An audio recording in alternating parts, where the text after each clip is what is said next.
ating tinatawag na pagdiring sa tatlong kaplanggana dol. Ating diniring. Ating isiparit dol ang ginto at saka margaha. Hiwalay natin dol ang ginto at saka margaha dol. Ito ang tinatawag na pagdiring. Paghiwalay ang tinatawag na pagdanggay. Dol. Iba dol lang sa iba ay malalim ang kanilang diringan. Sa amin hindi masyadong malalim. Yan dol. Ganyan lang dol ang iba. Laong-laong dol. Ganyan. Sa amin din, inito lang dol. Ganyan.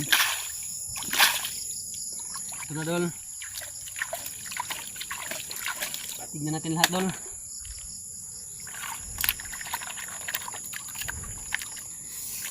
Marami ng lamok.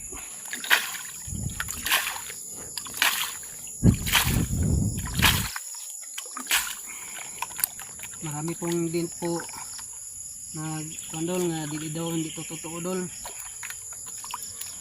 Dahil lumutang daw. Ang ginto daw sa kanila hindi lumutang. Dahil nilitan daw nilang mercury. Ito dol. Ito gamit ng mercury.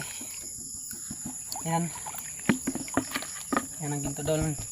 Yan lumutang dol dahil hindi natin ginamitan ng mercury o medisina. Yan ginto dol. Yan dol ang ginto dol. Wow. Salamat sa Panginoon dol. Salamat sa inyong suporta. Paki-like dol, paki-subscribe, i-share dol. Salamat kayo. Ako na kayo ng tabang dol. Pag like, pag suporta ka na. God bless. Ngayon tanan.